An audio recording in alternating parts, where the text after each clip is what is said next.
నన్ను క్షమించు బామ్మ. ఇక నేనేమి పట్టించుకోను.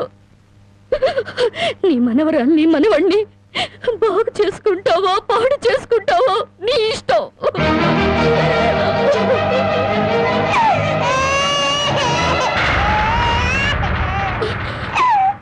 బామ్మ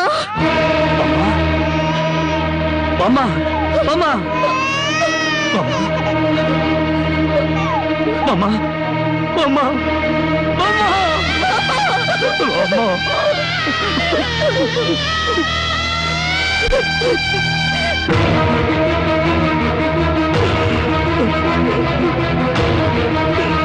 ఎందుకండి ఏడుస్తారో? ఆవిడ చచ్చిపోయిందని సంతోషించండి. మీరింకేం పని చేసినా అడగడానికి పెద్ద దిక్కు లేదు. మీరేం చేసినా అడగడానికి ఆ పసిదానికి నోరు లేదు. నేను కూడా పోతే మీకు అడ్డు చెప్పేవాళ్ళు, మీ కాళ్ళకి అడ్డు పడేవాళ్ళు కానీ వంటనే ఉంటారు.